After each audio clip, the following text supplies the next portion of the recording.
And I am joined on Zoom by La Paz County Supervisor Holly Irwin. You can't see her yet, but you will in a moment here.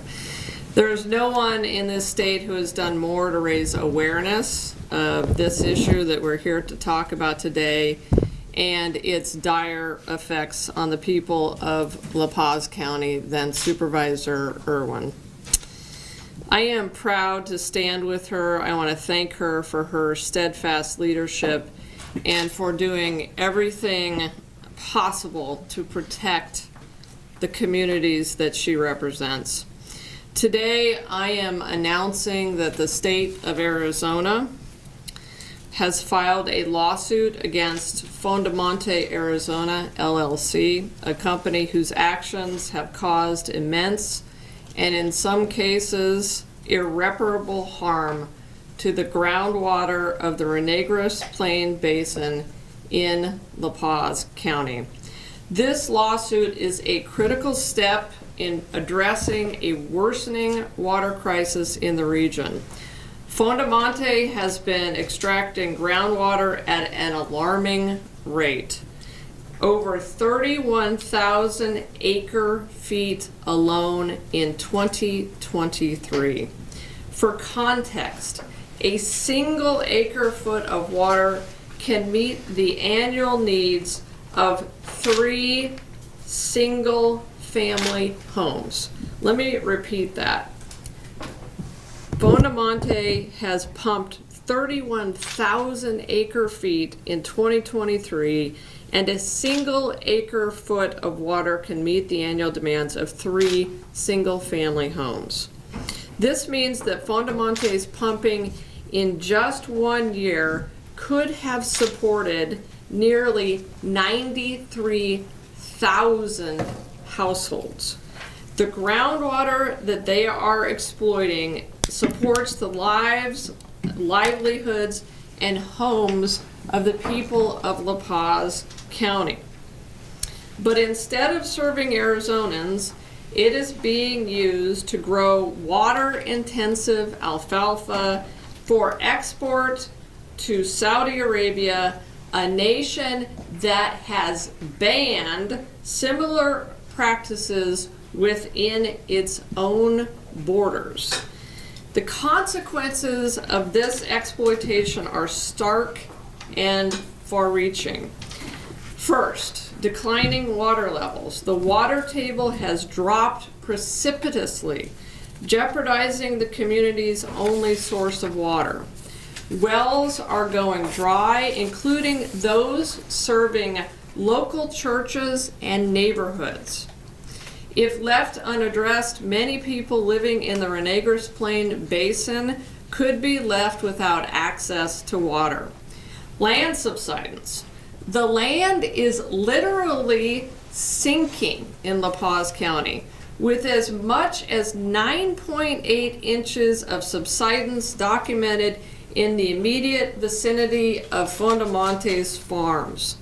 Land subsidence damages community infrastructure, may permanently deplete an aquifer's water storage capacity, and causes sediment buildup in critical water systems.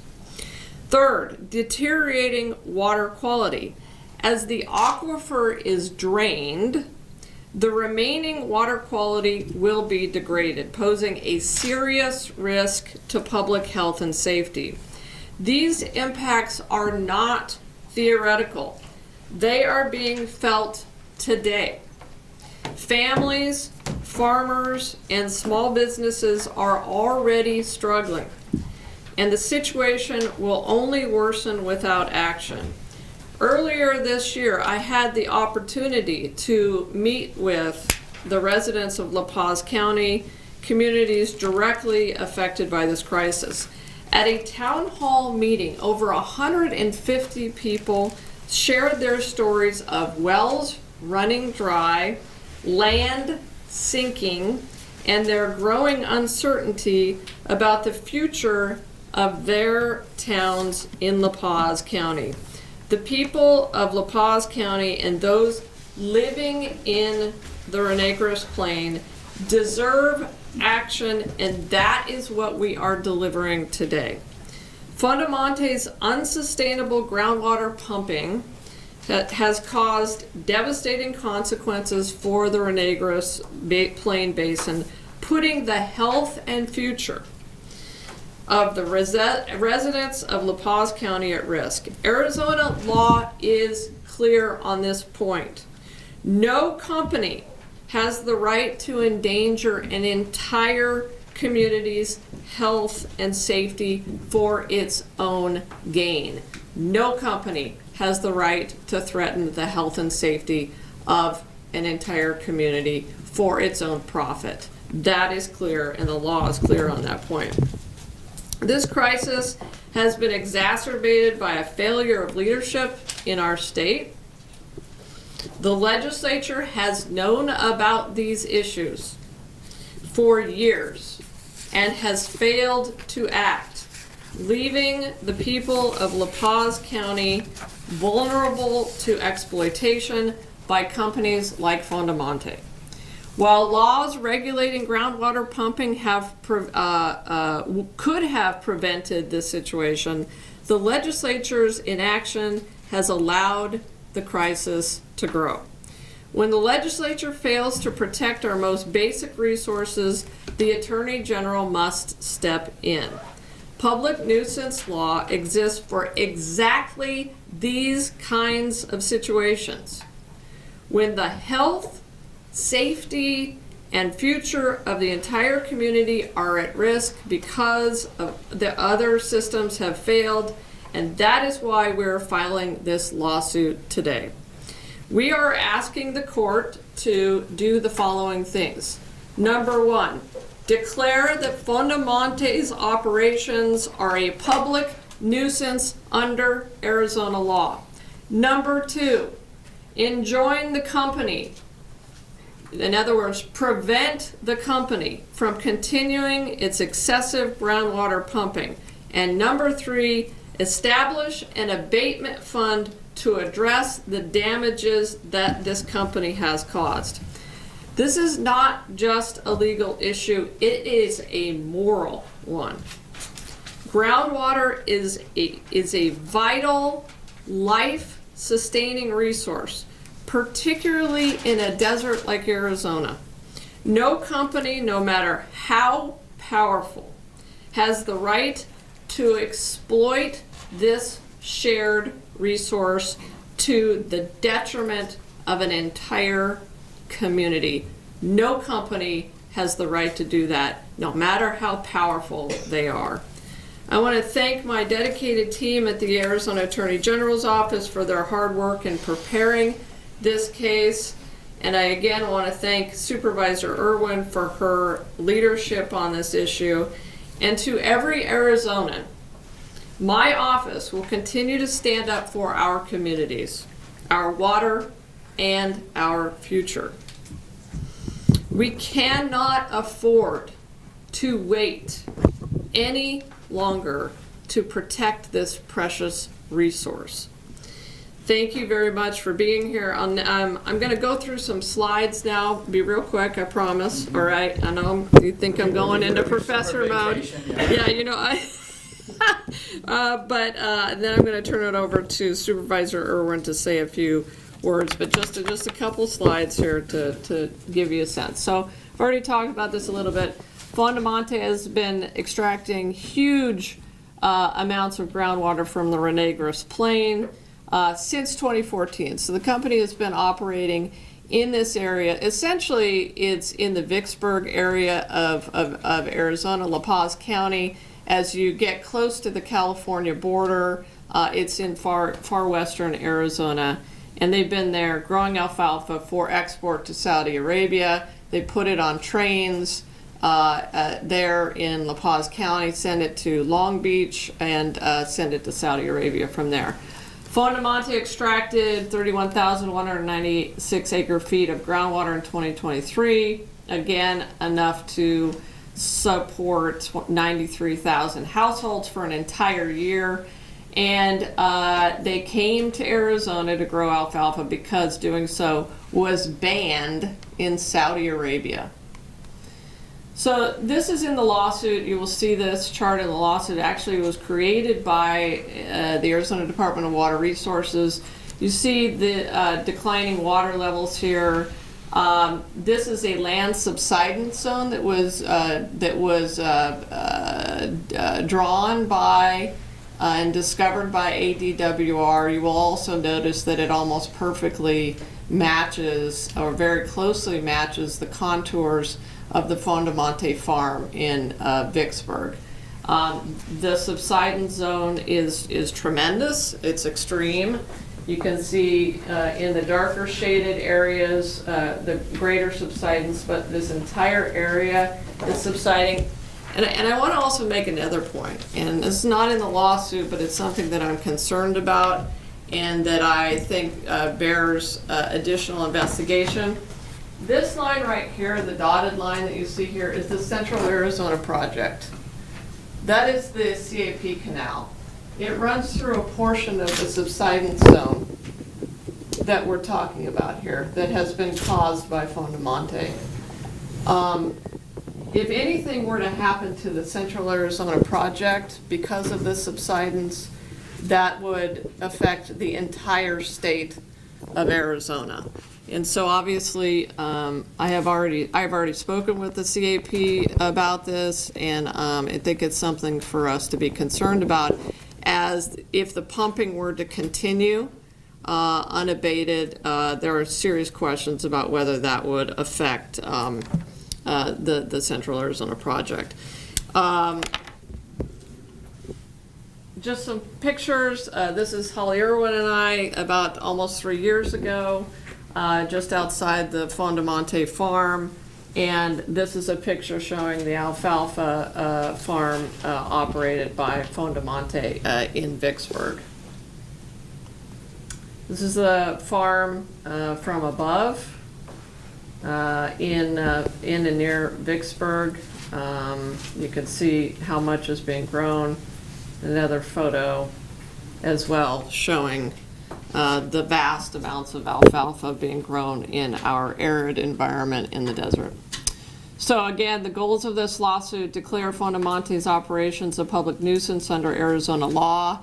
We want a court to enjoin the company from continuing its excessive groundwater pumping, and we want them to establish an abatement fund to address the damages that were caused, including potentially assisting people whose wells have gone dry because of the farm. So thank you. Now I want to turn it over to Holly Irwin. Can we stop Sophia, stop the sharing of the screen, and we will go to Holly Irwin now so you can hear from Supervisor Irwin. Hey, Holly. Hi. First of all, I would like to thank Attorney General Chris Mays for staff. Water's been a major concern for La Paz County, specifically for me and the constituents that I represent. Since I've been in office, it's been the most challenging, being that there's no restrictions on this basin, and that is why we were seeing foreign companies come over to these areas, purchase land and pump water out so they can supplement, their alfalfa and send it back home. Attorney General Mays is the first one who has actually stepped up and has done anything about it. It's been so frustrating for me over the years, and I can't thank you and your staff enough for all of the hard work that you've done on this, for paying attention and to allowing La Paz County to have a voice. I know that my constituents, will be thrilled over this, that somebody's actually paying attention to the real problems here, which are wells that are going dry, the land subsidence that you've seen, and and the concern that we have for our future of our basin. With unrestricted basins within La Paz County, it makes it very difficult to protect our future and who comes in here and purchases land, especially foreign companies. We can't continue to allow that to happen and deplete our natural resource. So again, I thank you on behalf of La Paz County, the Board of Supervisors, and for standing up and representing the people. And we thank you.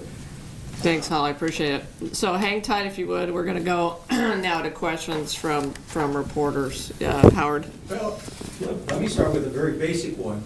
The relief you seeks to prevent, quote, excessive pumping.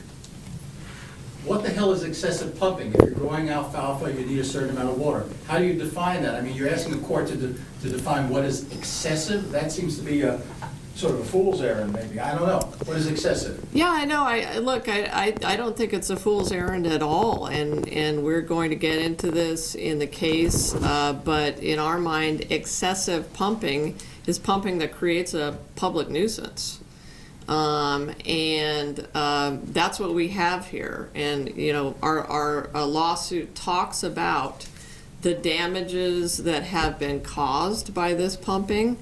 Including the subsidence, the compacting of the soil by the pumping that is irreparable, and the amount of water that has been taken out of the ground that has compacted the soil in a way that it can never be restored, likely.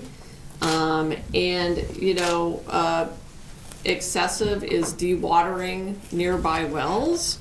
Excessive is causing subsidence in a way that potentially damages infrastructure. Excessive is pumping so much water that it damages the quality of the water that remains. And I think Holly represents a community that is deeply worried about that. This is a community that relies on this particular basin for groundwater. This is a community, and we talk about in the lawsuit a Baptist church that was dewatered. We talk about a lawsuit about another well within a couple of miles that was dewatered as a result of this operation. So, you know, that you know, what our position is, causing a public nuisance is excessive, and you know, excessive is also pumping that occurs and extraction that occurs faster than the aquifer's natural recharge rate, again, or pumping that contributes to land subsidence or reduced surface water flow. But Holly, do you want to add anything to that? Yeah, if you don't mind, I'll jump in here real quick. I had done an inventory on the amount of wells that are listed on this property, and after calculating the capacity that they have to pump water out of the ground per minute, is just under 64,000 gallons per minute. To me, that seems pretty excessive.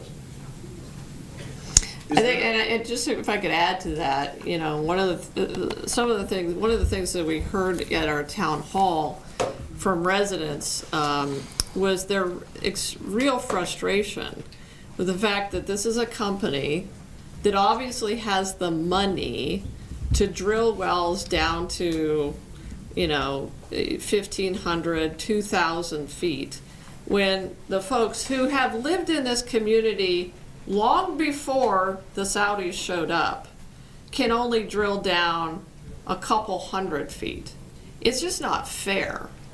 And that's why their wells are going dry and the Saudis can continue to pump, to Holly's point, you know, that kind of, that amount of water. And so this is fun. That's why I say this is a moral issue and it's a fairness issue.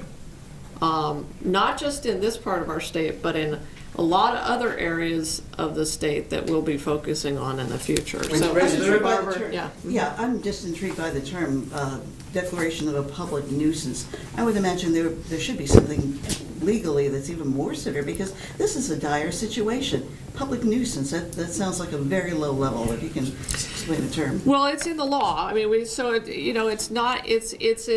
an area of the law that has been around for hundreds of years, really. But we have a nuisance law, and it's here in the complaint.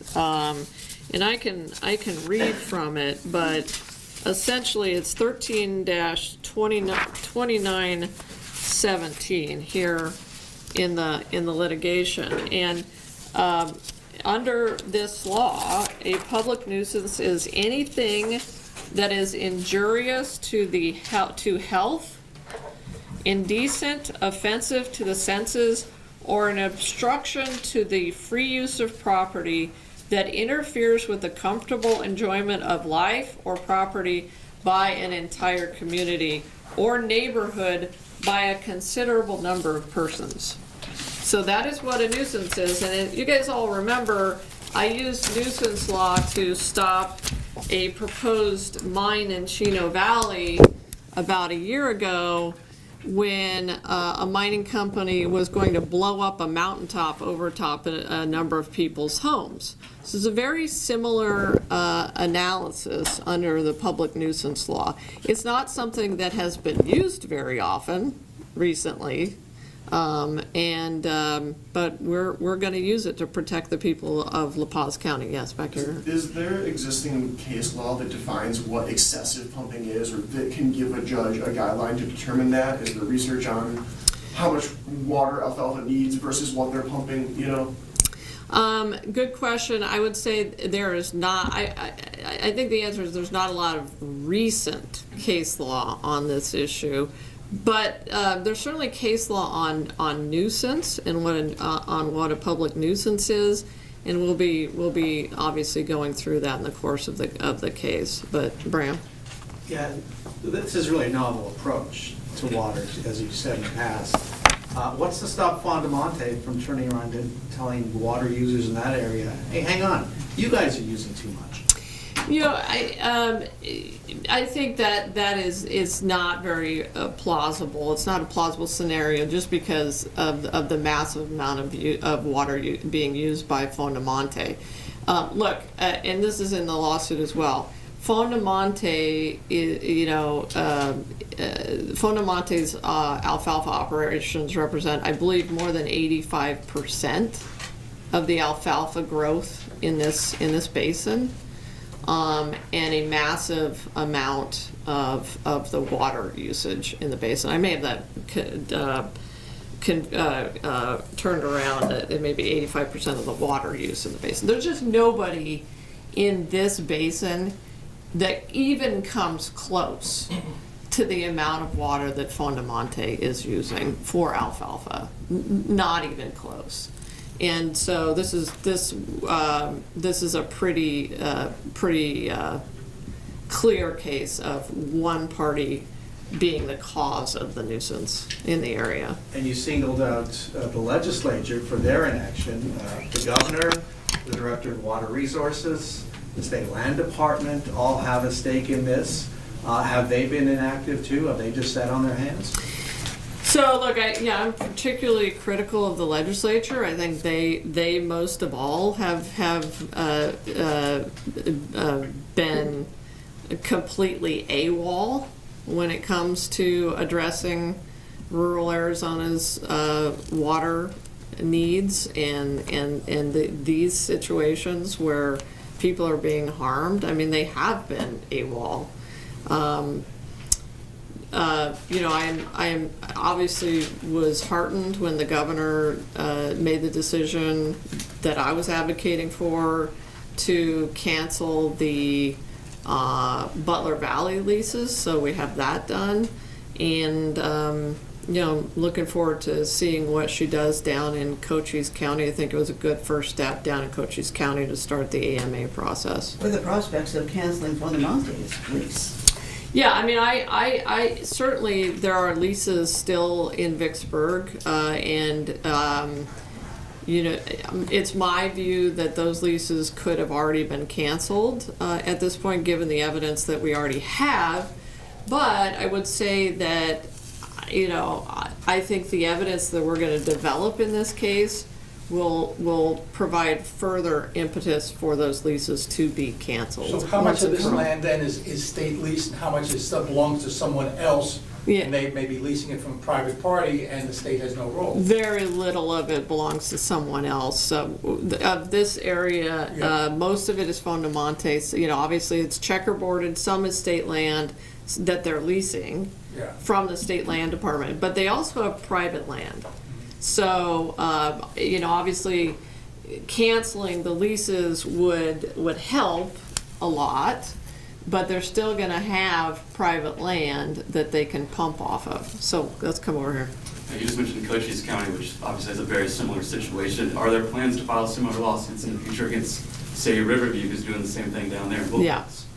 Yeah, so as you know, we're very focused on the Riverview Dairy and the situation in Cochise County. I did a similar public town hall in Cochise County where we had, I think, more than 200 people turn out and talk about their wells going dry, fissures opening up in the ground, other damage that is occurring, and we believe a lot of it is being caused by the Riverview Dairy. We have a separate hydrogeologist working on that case, and as you all know, we have I hired a hydrogeologist to work on this case. It's probably the first time in the history of Arizona that an attorney general has hired a hydrogeologist. And so we'll have more to announce on that later on. How long has this office been monitoring this basin and this company's actions there? Since I got sworn into office. From the beginning of your term? Yeah, from the beginning of my term. So we've been working on this case for 2 years. With Yes. that abatement fund and damages, how much are we talking about in terms of damages? A few $1,000s, a few $1 million? Great question. I don't think we know that yet. That's something that we will develop in the course of the litigation. But, there's been a lot of damage done. There are a lot of people out in this area who are hauling water, who have lost wells, and a lot of water that really belongs, and I'll let Holly speak to this, a lot of water that belongs to this community that has been taken out. And of course, there's the water quality issue that has to be addressed, and addressing the permanent loss of water capacity underneath the ground. Because again, that's what happens when so much pumping is allowed to occur that the land literally collapses on itself. And that's what's irreparable. But Holly, do you want to speak to that? Oh, and we have some questions online. Sorry. Go ahead, Holly. Yeah, no, you hit the nail on the head with everything that you said. We don't have enough recharge, to replenish our aquifer there. Over time, we've seen damages, that have occurred with the massive amount of pumping. There's a little church right up the road that, I think has been out of water going on 5 years now. Which started shortly after this property was purchased by Fondamonte. So we're seeing all kinds of damages, not to mention what the county also has had some damages regarding our roads that are right in front of Fondamonte with the amount of trucks that were going back and forth when the Butler Valley leases were still operational. I went out there one day and literally counted 28 double trailer semi-trucks in line waiting to go into the facility. That's a lot of trucks on just a 2-lane road. And I know that our Public Works has spent over $2 million in repairs on that road. And it's constant with the amount of traffic it's getting, because of the operation. Thanks, Holly. We'll go to Zach Ziegler online. Thank you. I would like to know if you have thoughts. You obviously mentioned the legislature in this and how there has been a lack of legislation on rural groundwater protection. I wonder if you have thoughts on that and any concerns that lawsuits like this might affect the ability, or might affect steps to be taken by the legislature come January and the rest of the session. Yeah, I mean, look, we all know I think for at least the last 2 legislative sessions, we've had good groundwater legislation proposed. Holly Irwin has been at the lead of that effort, at the head of that effort, to pass groundwater legislation that provides tools to counties to protect their groundwater supplies. I'll let Holly speak to that legislation, but yeah, I do hope that this litigation will continue to push the legislature to do the right thing. You know, I will continue to file these lawsuits to protect rural Arizona, but ultimately, this needs to be something that the legislature does, along with the governor. And, you know, our rural communities have been deeply frustrated by legislative inaction. It's largely been Republicans in the legislature that have stood in the way, even though we have many Republican supervisors like Holly who have been pushing for this. But we need a bipartisan legislative solution that works for all communities. Holly, do you want to talk about what you've been working on? Yeah, as a matter of fact, I was down yesterday with a meeting with the governor, along with supervisors from Mojave County, Yavapai, and Coconino. And all 4 of us have been working very hard. It's a bipartisan group of elected officials that have been working together on trying to come up with an alternative piece of legislation that is different from an AMA and also an INA that would give more local control. We need something to be more flexible, to protect the people, to protect our basins. You know, the laws that were created in 1980 just frankly don't work anymore, and we need an alternative, but we need the legislature to work with us and allow us to create something for the betterment of the people that we all serve. And that's what's been so frustrating down there, is this is something that's not new. Legislation has been worked on, you know, for at least the past 5 or 6 years that I've been involved in with the legislature trying to work on something. And we can't even get a hearing down there in front of the Natural Resources, you know, committee down there. And it's been extremely frustrating for all of us. You know, it's time that we all come together, sit down at the table, and get some good quality groundwater reform passed to benefit the people that have put us in our positions. Okay. The last time the Republicans were mad at you about this, I think they cited something about ag being held apart in public nuisance lawsuits. They had passed a law to shield ag specifically from public nuisance lawsuits. Can you talk about that, and is there a point to them making that argument, or is ag not really so special? Yeah, great. Appreciate you bringing that up. So the Right to Farm Act, which was passed by the legislature, is not a blanket shield against nuisance lawsuits. Farms are still required to operate in ways that do not impact and harm public health, safety, or the environment. And in this case, Fondamonte's actions go beyond ordinary agricultural operations. So I know that is something that they're going to throw at us. They're already doing that. But, you know, that law does not trump nuisance law. I would add that it particularly does not trump nuisance law when the community was there before the massive corporate ag operation. And in both Vicksburg and in Cochise County, the communities predated those farm operations. So let me ask you, talk about how horrible this is.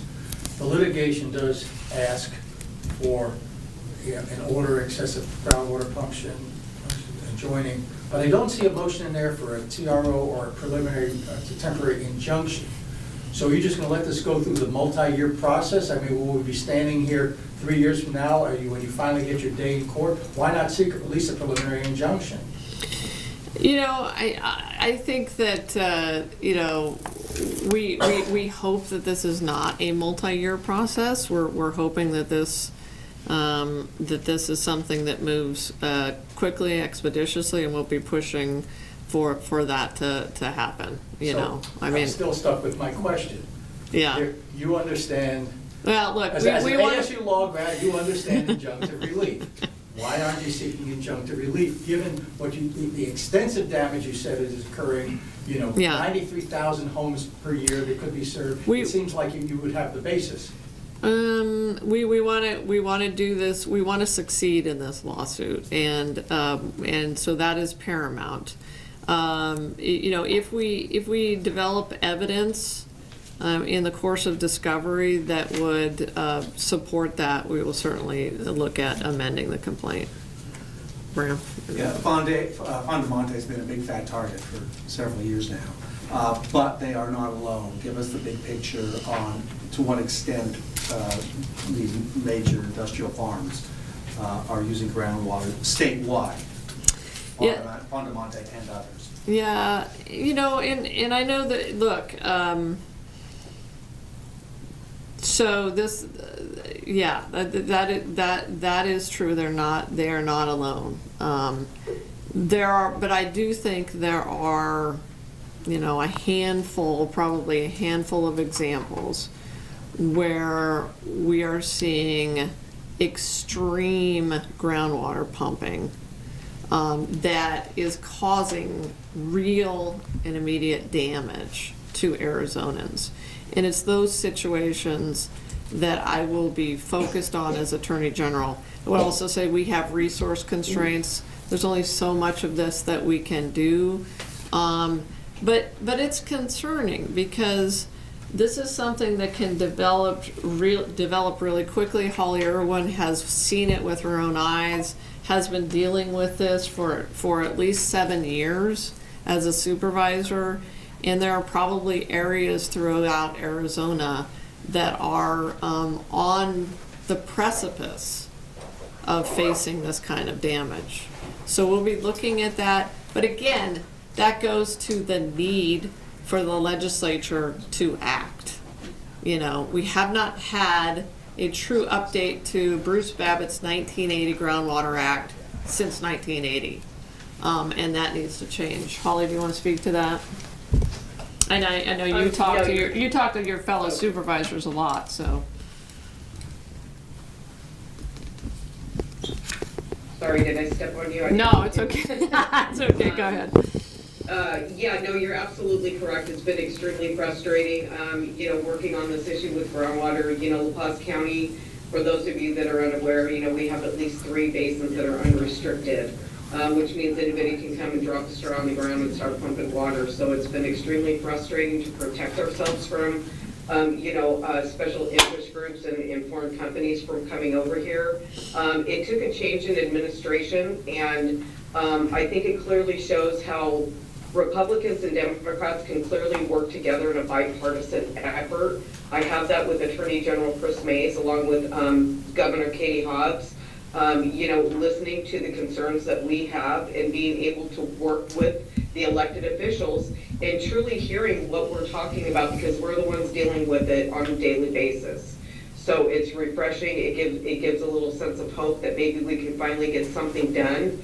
And, you know, quite frankly, going into this session, you know, the governor's already, you know, expressed to use her authority to use the tools in her toolbox if we can't get something passed.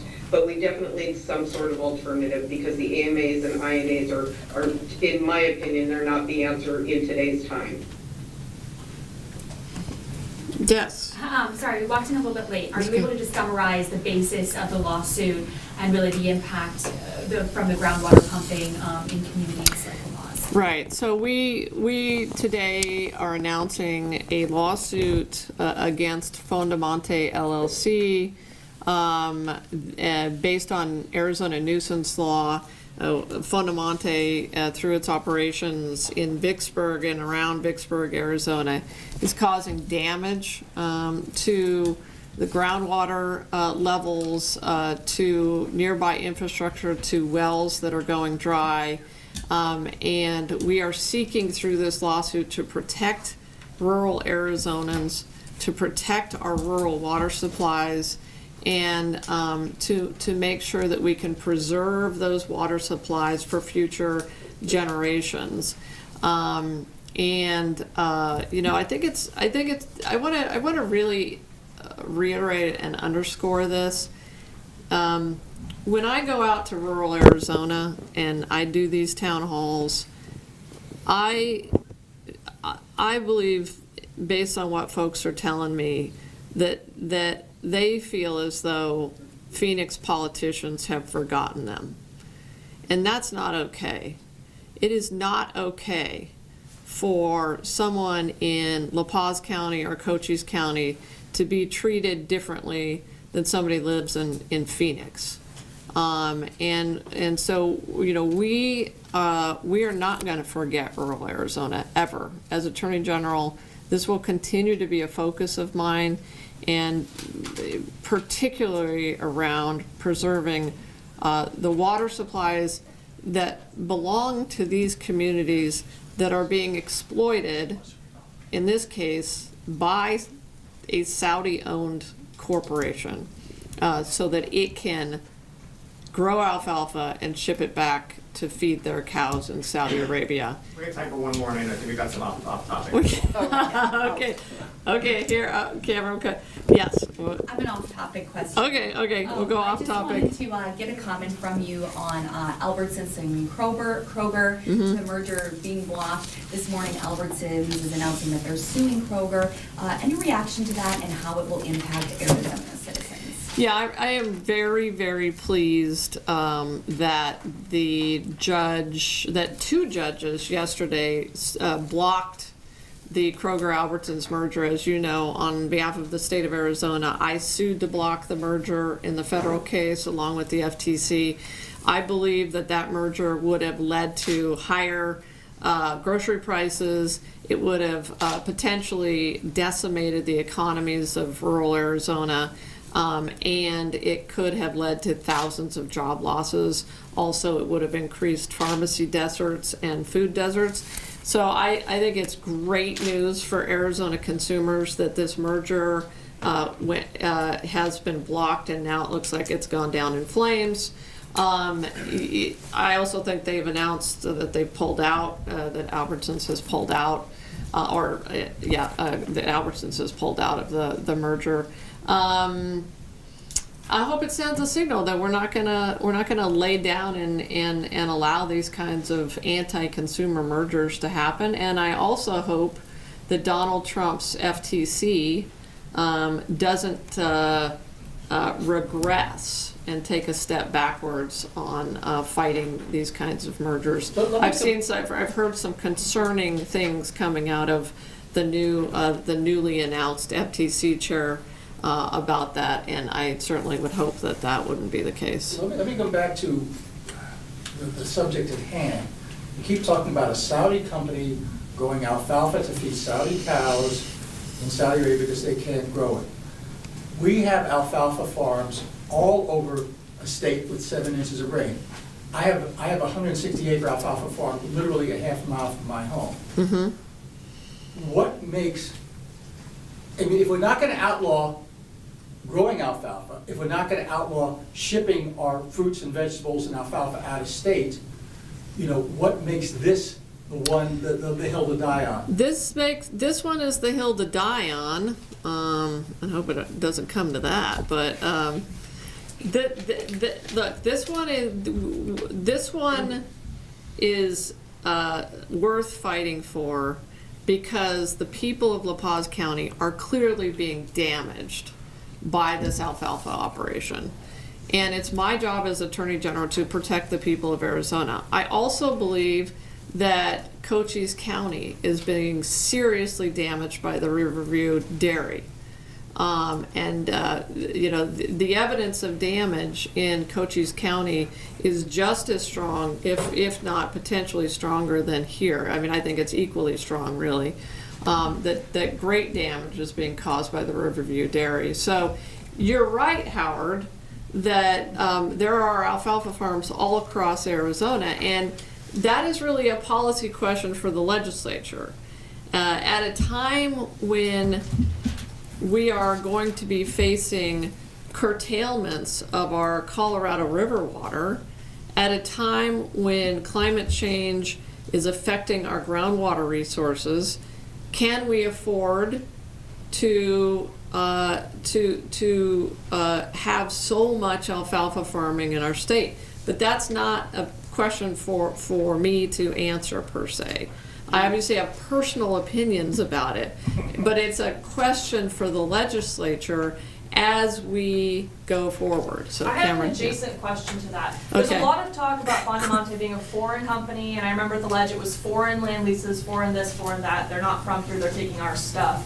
Does that affect the lawsuit at all? And when you're doing the mega dairies next, which I assume you will, does that mean this is gonna be a different process legally speaking because they're not foreign? No, this it's not about the fact that this is a Saudi-based company. Although I will say that many Arizonans are offended by the fact that we have allowed a Saudi-based company to come in here and suck our aquifer dry. That is clear from talking to Arizonans. But I would have brought this lawsuit if it was a Swedish company. I would have brought this lawsuit if it was owned by Howie Fisher. It does not matter. It's the damage. It's about the damage, not who owns it. But that being said, I do think it's relevant, and this is in the lawsuit, it is relevant that the Saudis have banned this very practice in their own country that has a very similar ecology and geology and climate to Arizona. They have banned it in Saudi Arabia, but they found a place in Arizona that would allow them to do it here. And so I think that is a relevant fact to bring up in the lawsuit. You mentioned the Butler Valley, Bondamonte having a lease there, and the governor really kind of hyped up getting rid of Bondamonte from the Butler Valley to the point where some of the public was misled into thinking it was leaving the state entirely. And if the state was able to get rid of that lease without a lawsuit, then the question is why are these other leases still around? Why is a lawsuit necessary for these ones now? Yeah, and going back to what I said before, I obviously, if it were up to me, the Vicksburg lease would already have been canceled. I mean, I'm just being honest here and telling you how I feel. But that being said, I still think it's a good thing that the governor canceled the Butler Valley leases. That was a good first step. I'm going to provide her further evidence of why she should cancel the Vicksburg leases, and that will come out in the course of this litigation. And a little bit of an off-topic question here, but it is happening right now as we speak. There's currently a group of advocates against the death penalty in Arizona at the legislature right now speaking. You've also mentioned kind of some ideas about this topic. These folks are mentioning the procurement of drugs, how safe that truly is. Speak here to the people of Arizona about, again, your stance on this and responses that the criticism of those advocates are making right now. Yeah, look, what I would say is based on the review that has been conducted by Ryan Thornell, who is the head of our prison system, of the death penalty and the execution process, I am comfortable in moving forward with requesting an execution warrant from the Supreme Court. I believe that the Department of Corrections is prepared, is ready to move forward. And what I would also say is the death penalty is the law of Arizona. And, as long as it is the law of Arizona, and I don't believe that it's unconstitutional, we are going to carry out the law. That's my job as Attorney General, and so we will move forward with it. We had a review period. That period is over. We've had a fulsome, thorough review that I trust. I believe in Director Thornell as well. I have seen the information that we have about the procurement of the drugs, about the drugs themselves, about the status of the drugs. I think the Supreme Court will act with alacrity, and we will be able to move forward with this. It's a very serious and weighty issue and matter, and I know that there are opinions that vary across the board about this. And those are heartfelt opinions and views. But I have also spoken with the family of the victim in this case, Ted Price's family. And that family has been waiting 22 years to see justice done. And that family was promised by a jury and a judge and the state of Arizona that the killer of Ted Price would be executed. And so we're going to do that, and we're going to move forward with this. And so that's what I would say to those folks. There's been some criticism from some people that you and Katie Hobbs as Democrats are pandering on this issue. Is that fair criticism? No, that's just ridiculous. Look, you guys know this. I've been talking for at least a year about the fact that that I was ready to move forward. I was frustrated a year ago about the pace of the review that Judge Duncan was doing. There's no pandering going on here.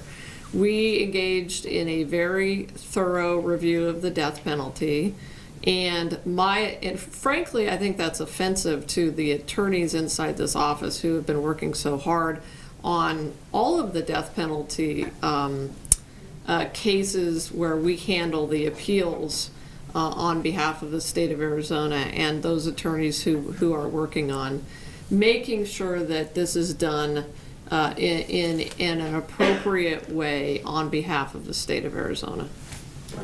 Yeah. I'll ask a school voucher question. Earlier this week, Tom Horn said that the ADE was so overwhelmed by claims from parents for reimbursements, he's going to bulk approve 85,000 claims to clear the decks. No questions asked, maybe until later. How concerned are you about the potential for fraud? Yeah, I'm very concerned about the statement, and we were just talking about that yesterday here in the office and what I'll say is watch this space. We don't know yet how we're going to react to it, but this is a massive amount of money going out the door every year. I think we're up to $775 million. We're barreling towards $1 billion going out the door, and now ADE is talking about sort of mass approving and not looking at these expenditures at a time also when we know that they've had requests for dune buggies and $16,000 cellos, and when my office has now engaged in 2 prosecutions for fraud against in the ESA program. This program is a big fat target for fraud, and the legislature should get its act together and put some guardrails around it so that we can protect the taxpayers of the state, because after all, that's who's being harmed. It's the taxpayers of the state of Arizona and our public school systems who are being harmed by this obvious fraud in the ESA program. And I promise you this, we are not going to stop rooting out fraud in the ESA program. We will continue to be what appears to be the only watchdog on this program until the legislature finally sets up some guardrails. Thanks, everybody. Okay, thank you guys. Thanks for hanging in there with us. Thanks, Holly. It's good to see you. It's been fun, as always.